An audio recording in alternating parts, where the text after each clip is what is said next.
And as all of you are going to go out into this world, it's going to be a lot bigger. There's going to be times where you feel like your voice isn't going to matter in those big and new spaces, whether it be in your sports teams, or in your classrooms, or even at big corporations. But it can if you allow it to matter. You all have the power to impact the world for Jesus Christ, no matter how loud your voice is. And I hope that all of you will remember that. Thank you, and congratulations to the class of 2025. This is me, giving a speech to my family, my classmates, and their families. And it was probably the most nerve-wracking thing I've ever done. I never really had a spotlight to express my opinions because I never allowed myself to have that spotlight. I remember I used to sit at lunch.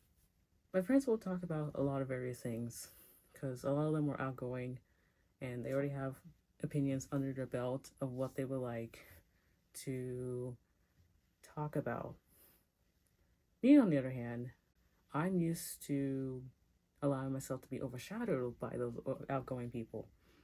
I never allowed myself to be like, hey, I'm allowed to have a spotlight for once and talk about my own opinions. And because of that, I struggle to feel comfortable and confident expressing my own ideas. So of course, when I got a call from my principal that I would be salutatorian, that was nerve-wracking. And I'm just like, I mean, yeah, it's great that I got the title. It's great that I worked very hard throughout the year to get something that is a very high achievement in school. That's great.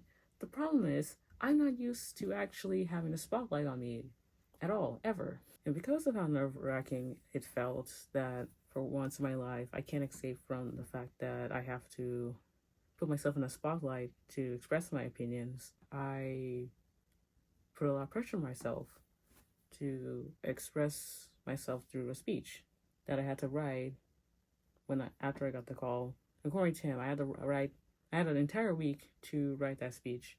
More like a week and a half. Yeah, a week and a half to write a speech on, that's basically a reflection of the past 12 years that I had been at my high school. I didn't like the idea of being in a spotlight for once, but I also didn't like the idea of not taking advantage of it. I decided to change my perspective on it. After I calmed down from being nervous about that honor that I was given, I realized that this is my opportunity to feel like I can finally talk, that I can actually express my values, and I won't have to worry about people overshadowing me with how outgoing they are, or the fact that they're really good at conversations and bringing out conversational topics. Since I really wanted it to go well, I even asked my brother for advice, which was honestly really good advice, because he told me that it's good to practice doing your speech in an environment that is exactly like how it would be when you actually get up there.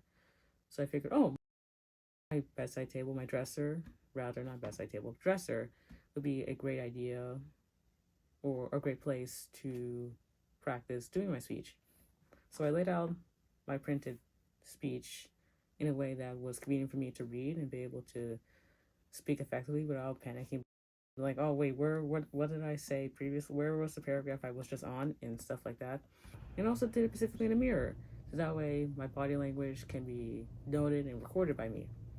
And really just practicing figuring out how to express myself, or how I would like to express myself in front of my friends, my family, and pretty much every teacher I've gone with, or at least have taught me since I was a freshman in high school.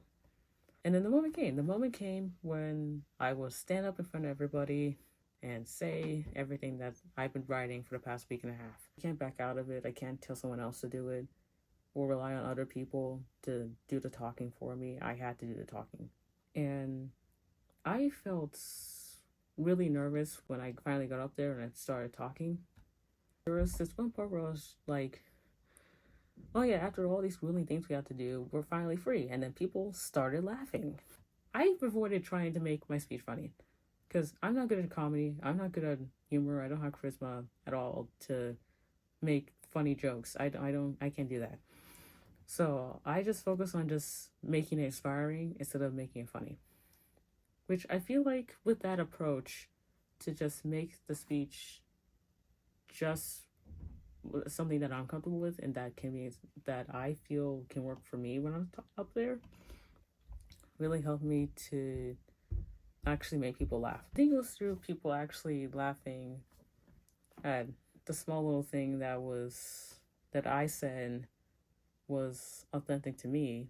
I think that little small chuckle from the audience made me realize, oh, this audience is cool. There was nothing I needed to worry about.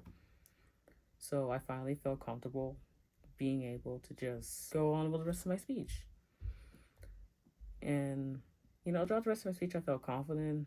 I felt good about what I was saying.